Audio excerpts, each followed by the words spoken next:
안녕하세요. 김호준입니다. 최근 안철수 후보의 지지율 상승세가 괄목할 만합니다. 보수 표심이 반기문, 황교안, 안희정을 거쳐 안철수 후보에게서 대안을 찾는 흐름입니다. 문재인 후보의 지지율에 개인의 경쟁력과 별개로 최순실 박근혜 게이트가 만들어준 구도에 힘입은 지지율이 포함되어 있듯이 안철수 후보 역시 개인의 경쟁력과 별개로 반문재인 구도가 만들어준 지지율이 있죠. 여기까지는 자연스럽습니다. 선거는 구도의 싸움이고 선거 여론은 언제나 그에 따른 흐름이 있는 것이고 자신에게 온 흐름을 자신의 것으로 선거일까지 붙들어둘 수 있으면 그럼 이기는 것이 선거입니다. 제가 문제 삼고자 하는 것은 그런 자연스러운 흐름이 아니라 소위 종편을 비롯한 보수 매체들이 자신들의 정치적 목적을 달성하기 위해 의도적으로 일사불란하게 자신들의 미디어 카르텔을 총동원해서 확대 재생산하는 선거 기획입니다. 이런 기획은 존재하는 민심을 읽어내는 게 아니라 자신들 이익을 도모하기 위해 자신들이 가진 힘으로 자신들이 원하는 여론을 인위적으로 만들어내겠다는 정치적 협잡이죠. 우리 사회는 너무도 오랫동안 이런 권력 카르텔이 협잡에 의해 만들어낸 흐름에 좌우지되어 왔습니다. 그런 협잡이 있다면 그 대상이 누구든 찾아내고 폭로하고 낱낱이 역사 앞에 고발해야 한다. 김원준 생각이었습니다. 시사인의 김은지입니다. 네. 자, 오늘은 첫 뉴스가 뭡니까? 네, 박근혜 전 대통령이 어제 서울구치소에서 11시간 가까운 강도 높은 옥중 조사를 받았다라고 합니다. 네. 뭐 혐의는 부인했겠죠? 네, 혐의 원래 그랬던 것처럼요. 계속 부인했다라고 알려졌고요. 또 박근혜 전 대통령은 유영하 변호사 한 명의 조력만 받고 있다라고 하는데요. 다른 변호인들은 불만이 많다라고 합니다. 손범규 변호사 같은 경우에는요. 접견을 신청한다는 사실도 알려주지 않았고 접견 이후에도 그 내용을 유영하 변호사가 다른 변호사들에게 공유하지 않았다 이렇게 이야기하고 있습니다. 사람은 안 변하니까요. 이대로 그냥 재판까지 가겠고 이대로 재판까지 끝날 것 같아요. 지금 봐서는. 네. 자, 다음 뉴스는요? 네, 검찰이 내일 오전 10시에 우병우 전 수석을 피의자로 소환한다라고 합니다. 핵심적인 쟁점은요. 세월호 외압에 대한 부분인데요. 이미 변찬우 전 광주지검장을 어제 참고인으로 불러서 조사했다고 합니다.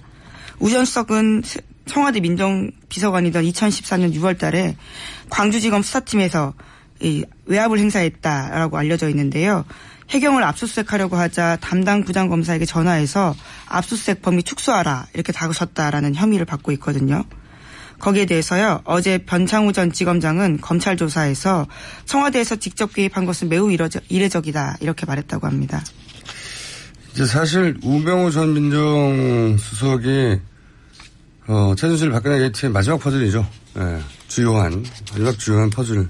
근데 최근 제가 복수에 검찰 고위 관계자로부터 굉장히 흥미로운 얘기를 들었어요. 뭐냐면 우병우 전 민정수석이 자신에 대한 이제 수사 압박이 시작될 것 같으니까 자신은 몇 년도 감옥에 가도 상관없으니까 다 끌고 들어가겠다.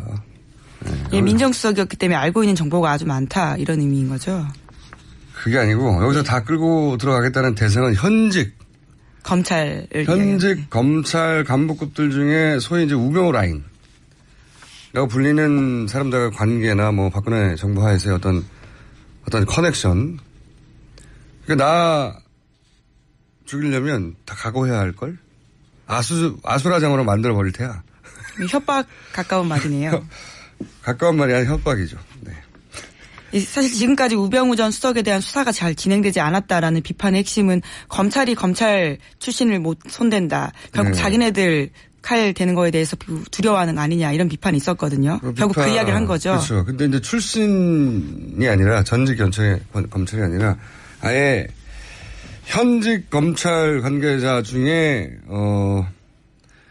그 라인이라고 불리우는 정확하게 누군지는 알려지지 않았습니다만 나를 건들면 아수라장이 될 테고 적당히 하라 이런 협박인 거죠. 그래서 검찰 내부적으로 이제 크게 고민하는 분위기가 있다고 해요. 왜냐하면 우병우 민정수석의 수사를 대충대충 하면 여론이 그냥 두지 않을 것이고 혹은 다음 정권도 검찰을 그냥 두지 않을 것이고 샅샅이 뒤지자니 검찰 내부에 두 자릿수 정도 고위 간부들이 연루돼서 그것도 이제 여론의 지탄 대상이 될 거 아닙니까, 검찰이.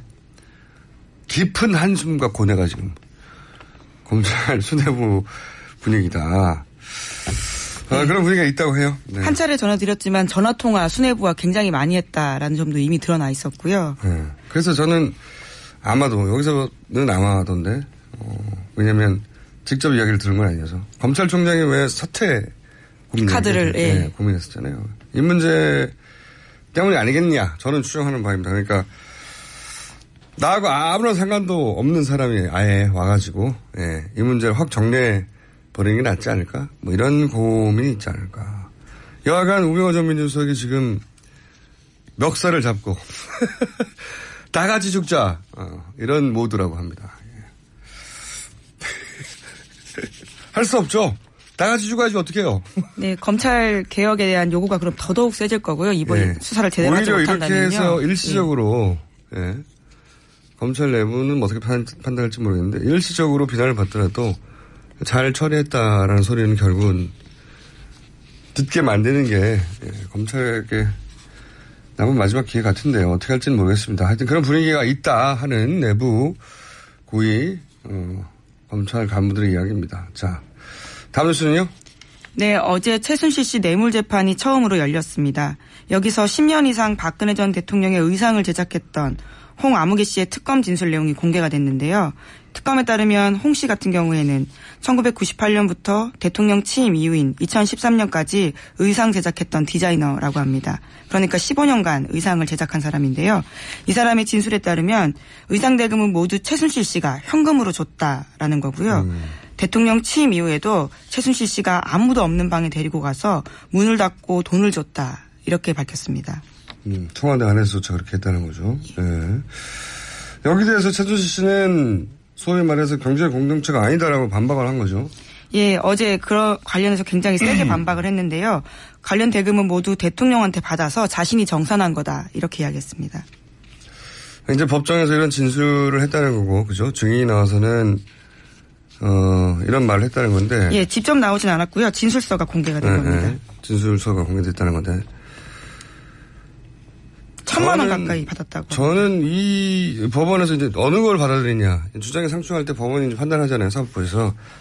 저는 최순실 씨가 아니다. 대통령한테 돈을 받아서 정산했을 뿐이지, 자기가 돈을 준 게 아니다. 이 진술이 신빙성이 낮다고 저는 받아들여질 거라고 생각하는 이유가 뭐냐면, 그죠. 옷을 만들어준 홍 씨가 돈을 받을 때 청와대에서 만나는데 빈방으로 들어가서 문을 닫고 은밀하게 돈 봉투를 줬다. 이런 진술을 했잖아요. 근데 만약에 대통령이 그냥 자기 옷을 맞추고 자기가 옷값을 주는 거면 그걸 왜 아무도 못 보게 줍니까? 네. 옷 맞추는 게 무슨 비밀이에요? 옷값 주는 게? 부끄러운 일도 아니고 비밀도 아니거든요. 최순실 씨가 자기가 돈을 준다는 걸 남에게 들키지 않으려고 하는 행동이다. 외에는 그렇죠. 설명할 방법이 없어요, 이게. 반면 이제 최순실 씨 진술, 그러니까 홍 씨, 옷 만들어준 홍 씨 진술은 사실로 받아들일 가능성이 높은 게, 홍 씨는 자기가 만들어준 옷 돈값을 받기만 하면 되잖아요. 빈방이든 여러 사람이든 대통령한테 직접 받든 어디든 상관이 없어요. 돈을 받으면 되는 거니까. 그냥 돈을 받았다고 하면 되는데 자세히 얘기해보라고 했더니 굳이 빈방에 들어가서 문을 닫고 아무도 모르게 돈을 줬다는 거짓말을 할 이유가 없어요. 동기가 없어요. 이분한테는. 거짓말을 해서 자기가 빠져나갈 혐의가 있는 것도 아니고, 거짓말해서 얻을 자기 이득이 있는 것도 아니고. 그래서 상식적으로 사법부에서 판단해보면 동기가 없기 때문에 실제 일어난 일을 말했을 확률이 높다고 받아들이겠죠. 그래서 제가 보기엔 최순실 박근혜 경제 공동체 설에 굉장히 불리한 진술이에요, 이게. 사법부가 상식적으로 판단한다면. 최순실 씨가 아무리 뭐라고 하던 어차피 법정에서는 항상 상반된 주장들이 나오거든요. 예, 이렇게 될 경우에는 박근혜 전 대통령이 증인으로까지 나와서요, 진술해야 될지도 모릅니다. 근데 이제 옷값을 이제 준 기간 자체가 이 홍 씨만 하더라도 15년인데 전액 현금으로만 줬다는 거잖아요. 그것도 이상한 거예요. 입금을 해준다든지 아니면 보통 우리 거래를 생각해 보자면 이렇게 장기적이고 주기적이고 항상 있는 거래면 그렇게 하잖아요. 네, 거기다 큰 돈인데요. 큰 돈을 현금으로 주기가 쉽진 않습니다. 억대인데. 그래서 이거는 제가 보기에는 굉장히 중요한 진술이라고 저는 보여집니다. 법정에서. 법정에서는 어차피 각자 주장이 난무하고 어떤 거는 어느 쪽 주장이 더 신빙성 있는지 판단하기 어려운 경우가 있는데 이건 굉장히 쉽게 판단할 수 있는 상식선에서는 그런 진술이 나온 거예요. 자, 다음 뉴스는요. 네, 경찰이 카카오톡으로 가짜뉴스를 퍼나른 신현희 서울 강남구청장에게 소환 통보했다 이렇게 밝혀졌는데요. 그런데 신 구청장이 유포한 가짜뉴스 중 일부가 최초로 작성한 사람이 국정원에 30년간 근무했던 전직 국정원 요원이라고 합니다.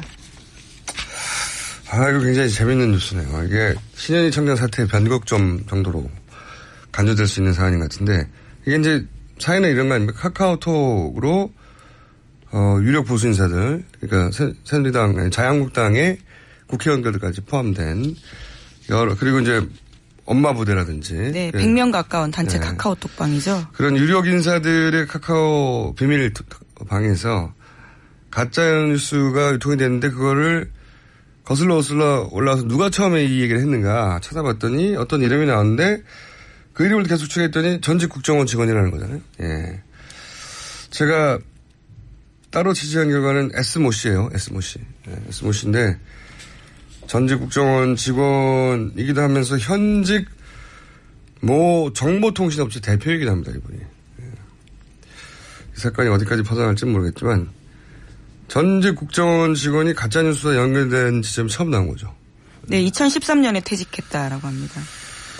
매우 주시한 뉴스다. 그런 의미에서는 전직 국정원 직원이 만들고 자기들끼리 단톡방에서 돌리고 거기 어버이연합 아니죠. 엄마 부대 또는 국회의원들 포함되어 있고 친박 그런 유력 인사들이 직접 퍼나기도 하지만 신현희 청장 같은 분들은 직접 언급하기도 하고 이게 이제 보수 커뮤니티에 들어가고 가짜뉴스를 통해 대량으로 유포되고 그 첫 꼭지 출발 지점에 전직 국정원 직원이 있었다는 거죠. 매우 재밌는 주제. 이게 어디까지 퍼져나갈지는 저도 모르겠습니다. 이 국정원 직원의 신원과 왜냐하면 현직이 아니니까요. 신원과 현재 운영하는 회사 정보들이 다 있어요. 주목 대상입니다. 주시 대상. 다음 뉴스는요? 네, 세월호 관련된 뉴스 전달해드리겠습니다. 어제 해수부가 선체 직경 7cm 구멍 19개 뚫었는데요. 진흙 때문에 제대로 나오지 않았습니다. 게다가 예상했던 것보다 배가 더 무겁다 이런 발표까지 했는데요. 예상보다 1000톤 이상 더 늘어났다라는 겁니다. 그렇기 때문에 7일까지 부두에 원래 옮기겠다라고 했던 계획은요. 어렵다라는 것이 선체조사위 판단입니다. 저희 해수부가 하루가 지날 때마다 추가적으로 조금 더 얼마나 준비 없이 이 세월호를 인양했는지가 드러나요. 해수부는 3년 동안 준비해왔고 이것이 탄핵 이후 갑작스레 올리는 게 아니고 원래 하려고 했던 거를 착착 준비해서 치밀하게 올렸다고 하는데 이게 되는 게 없어요. 제대로. 지금 그 안에 진흙 빼낸다고 뻘 빼낸다고 구멍 뚫자고 했는데 구멍 뚫었는데 안 나와. 예, 제대로 안 나오고 있죠. 더 크게 뚫자고 그래. 그래도 안 나오죠. 예. 네. 그런데 이제 무게도 잘못 계산해. 그리고 옮기기 위해서 트랜스포터라는 걸 하는데 그걸로 옮길 수 있는 무게가 아니야. 더 추가하자고 해. 더 추가한다고 계산해 보니까 무게가 더 나가. 기본적인 게 안 돼 있잖아요. 기본적인 게. 예. 그래서 예정대로 부두에 옮기는 건 어렵다. 현재. 예. 제대로 되는 게 하나도 없습니다. 다른 어떤 전문가들은 애초부터 모듈 트랜스포터로 할 게 아니었다. 왜 이런 방식을 했는지 모른다는 전문가들도 있어요. 제대로 준비가 안 되고 3년을 준비했는데 이게 이렇게 많이 되나요? 네, 상황이 제대로 진행이 안 되자요. 어제 미수습자 가족들이 그 앞에서 연좌농성 비슷하게 앉아서 시위를 했습니다. 제발 제대로 해달라고요. 해수부가 오랫동안 치밀하게 여러 시나리오를 준비하고 거기에 3년간 준비했던 게 이제 이루어진 게 아니라는 방증인 거죠, 이런 게. 급하게 올린 게 맞는 거 아니냐는 그런 얘기들이 많은데 그런 의혹을 더욱더 굳히게 만드는 답답하게 그지없는 대응입니다. 예. 자기들도 다급하니까 막 여기도 구멍 뚫자고 했다가 안 나오니까 구멍 크게 하자고 했다가 말이 안 되는 거죠. 네, 선체는 계속 훼손되고 있는 상황입니다. 구멍은 계속 뚫고 있고 더 크게 뚫자고 그러고. 예. 홈이 그 개폐 영상 맨 처음에 잘라낸 거부터 네. 시작해서요. 근데 이제 그 물속에서 이미 소나로 그게 열려 있었다는 게 예, 램프요. 네, 네. 램프로 잡혀 있었거든요. 네, 어제 SBS 보도를 보면요. 2015년 1월 달에 촬영한 3D 영상을 보면 그런 부분들이 이미 보인다고 합니다. 네. 그런데도 그거를 제대로 체크하지 못하고 올리는 과정에서 문이 열렸으니까 잘라야 된다라고 하는 것은 해수부가 제대로 대응 안 했다라고. 1년 4개월 전에 이미 촬영됐어요. 네. 촬영됐는데 뭘 했는지 모르겠어요. 3년 만에 했다는데. 자, 세월호는 특검해야 한다고 저는 계속 생각합니다. 따로. 다음 뉴스는요? 네, 정치 대선 관련된 뉴스 말씀드리겠습니다. 민주당 문재인 후보가 어제 첫 행보를 했는데요. 전직 대통령 묘역을 참고하고 국민 모두의 대통령이 되겠다 이렇게 밝혔습니다.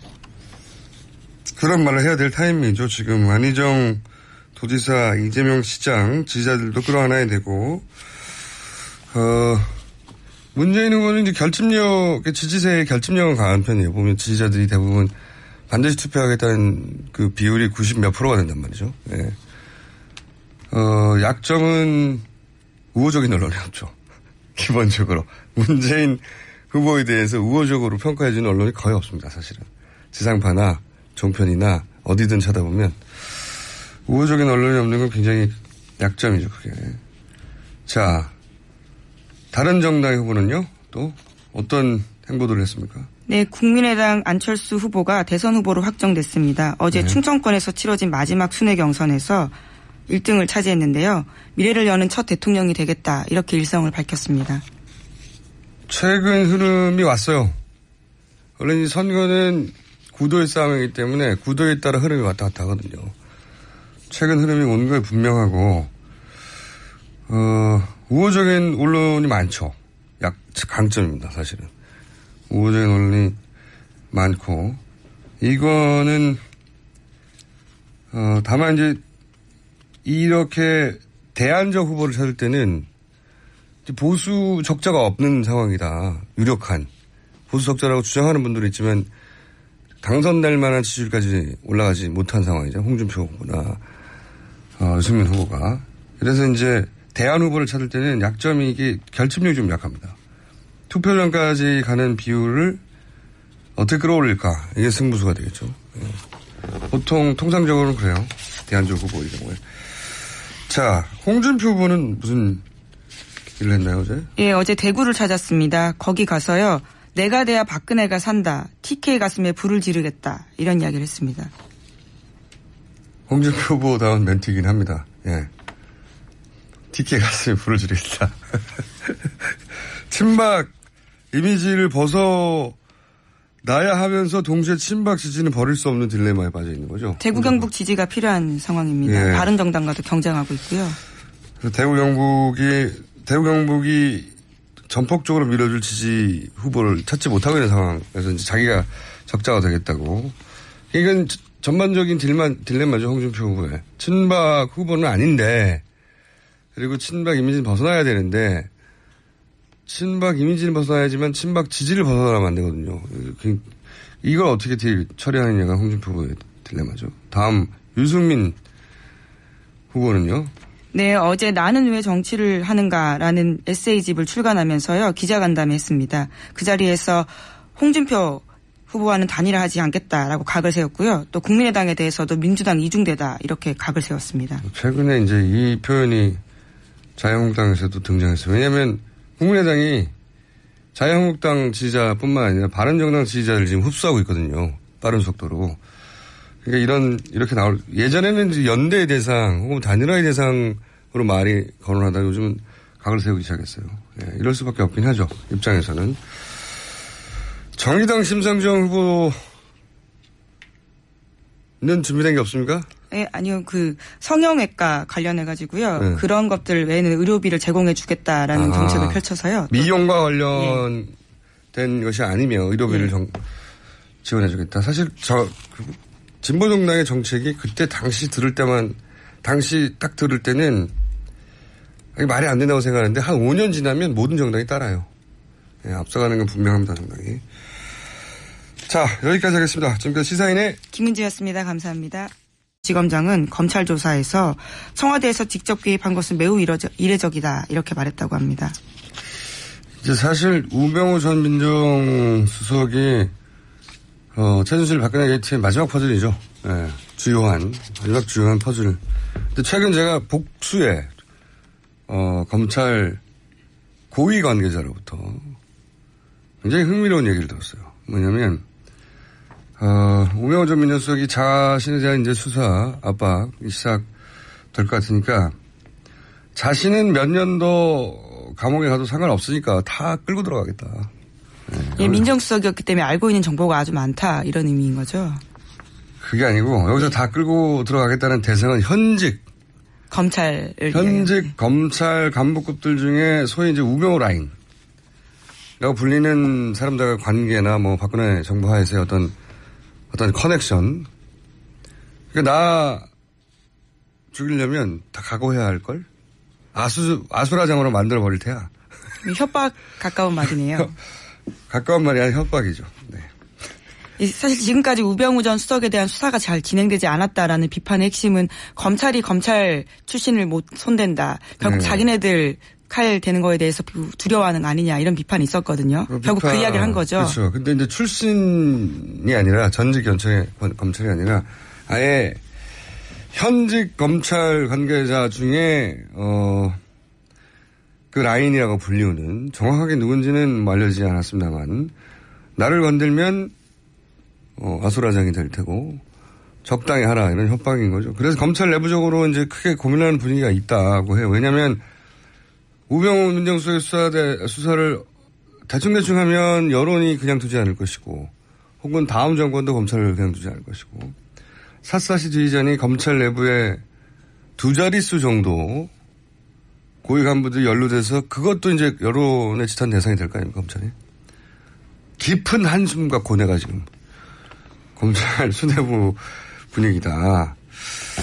그런 분위기가 있다고 해요. 네. 한 차례 전화드렸지만 전화통화 수뇌부와 굉장히 많이 했다라는 점도 이미 드러나 있었고요. 네. 그래서 저는 아마도 여기서는 아마던데 왜냐하면 직접 이야기를 들은 건 아니어서 검찰총장이 왜 사퇴 카드를 고민했었잖아요. 이 문제 때문이 아니겠냐 저는 추정하는 바입니다. 그러니까 나하고 아무런 상관도 없는 사람이 아예 와가지고 이 문제를 확 정리해 버리는 게 낫지 않을까? 뭐 이런 고민이 있지 않을까. 여하간 우병우 전 민정수석이 지금 멱살을 잡고 다 같이 죽자 이런 모드라고 합니다. 할 수 없죠. 다 같이 죽어야지 어떻게 해요.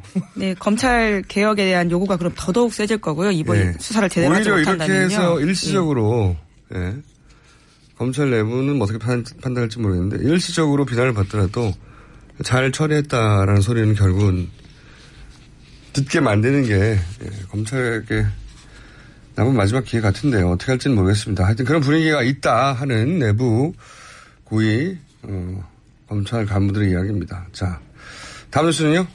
네, 어제 최순실 씨 뇌물재판이 처음으로 열렸습니다. 여기서 10년 이상 박근혜 전 대통령의 의상을 제작했던 홍 아무개 씨의 특검 진술 내용이 공개가 됐는데요.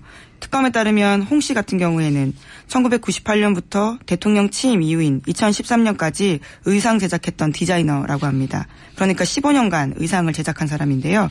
이 사람의 진술에 따르면 의상 대금은 모두 최순실 씨가 현금으로 줬다라는 거고요. 대통령 취임 이후에도 최순실 씨가 아무도 없는 방에 데리고 가서 문을 닫고 돈을 줬다. 이렇게 밝혔습니다. 청와대 안에서조차 그렇게 했다는 거죠. 네. 여기 대해서 최순실 씨는 소위 말해서 경제 공동체가 아니다라고 반박을 한 거죠. 예, 어제 관련해서 굉장히 세게 반박을 했는데요. 관련 대금은 모두 대통령한테 받아서 자신이 정산한 거다. 이렇게 이야기했습니다. 이제 법정에서 이런 진술을 했다는 거고, 그죠? 증인이 나와서는, 이런 말을 했다는 건데. 예, 직접 나오진 않았고요. 진술서가 공개가 된 겁니다. 네. 진술서가 공개됐다는 건데. 1,000만 원 가까이 받았다고. 저는 이 법원에서 이제 어느 걸 받아들이냐. 주장에 상충할 때 법원이 판단하잖아요. 사법부에서. 저는 최순실 씨가 아니다. 대통령한테 돈을 받아서 정산했을 뿐이지, 자기가 돈을 준 게 아니다. 이 진술이. 안녕하세요. 김호준입니다. 최근 안철수 후보의 지지율 상승세가 괄목할 만합니다. 보수 표심이 반기문, 황교안, 안희정을 거쳐 안철수 후보에게서 대안을 찾는 흐름입니다. 문재인 후보의 지지율에 개인의 경쟁력과 별개로 최순실, 박근혜 게이트가 만들어준 구도에 힘입은 지지율이 포함되어 있듯이 안철수 후보 역시 개인의 경쟁력과 별개로 반문재인 구도가 만들어준 지지율이 있죠. 여기까지는 자연스럽습니다. 선거는 구도의 싸움이고 선거 여론은 언제나 그에 따른 흐름이 있는 것이고 자신에게 온 흐름을 자신의 것으로 선거일까지 붙들어둘 수 있으면 그럼 이기는 것이 선거입니다. 제가 문제 삼고자 하는 것은 그런 자연스러운 흐름이 아니라 소위 종편을 비롯한 보수 매체들이 자신들의 정치적 목적을 달성하기 위해 의도적으로 일사불란하게 자신들의 미디어 카르텔을 총동원해서 확대 재생산하는 선거 기획입니다. 이런 기획은 존재하는 민심을 읽어내는 게 아니라 자신들 이익을 도모하기 위해 자신들이 가진 힘으로 자신들이 원하는 여론을 인위적으로 만들어내겠다는 정치적 협잡이죠. 우리 사회는 너무도 오랫동안 이런 권력 카르텔이 협잡에 의해 만들어낸 흐름에 좌우지되어 왔습니다. 그런 협잡이 있다면 그 대상이 누구든 찾아내고 폭로하고 낱낱이 역사 앞에 고발해야 한다. 김어준 생각이었습니다. 시사인의 김은지입니다. 네, 자, 오늘은 첫 뉴스가 뭡니까? 네, 박근혜 전 대통령이 어제 서울구치소에서 11시간 가까운 강도 높은 옥중 조사를 받았다라고 합니다. 네, 뭐 혐의는 부인했겠죠? 네, 혐의 원래 그랬던 것처럼요. 계속 부인했다라고 알려졌고요. 또 박근혜 전 대통령은 유영하 변호사 한 명의 조력만 받고 있다라고 하는데요. 다른 변호인들은 불만이 많다라고 합니다. 손범규 변호사 같은 경우에는요. 접견을 신청한다는 사실도 알려주지 않았고 접견 이후에도 그 내용을 유영하 변호사가 다른 변호사들에게 공유하지 않았다 이렇게 이야기하고 있습니다. 사람은 안 변하니까요. 이대로 그냥 재판까지 가겠고 이대로 재판까지 끝날 것 같아요. 지금 봐서는. 네. 자, 다음 뉴스는요? 네, 검찰이 내일 오전 10시에 우병우 전 수석을 피의자로 소환한다라고 합니다. 핵심적인 쟁점은요. 세월호 외압에 대한 부분인데요. 이미 변찬우 전 광주지검장을 어제 참고인으로 불러서 조사했다고 합니다. 우 전 수석은 청와대 민정비서관이던 2014년 6월 달에 광주지검 수사팀에서 외압을 행사했다라고 알려져 있는데요. 해경을 압수수색하려고 하자 담당 부장검사에게 전화해서 압수수색 범위 축소하라 이렇게 다그쳤다라는 혐의를 받고 있거든요. 거기에 대해서요. 어제 변창우 전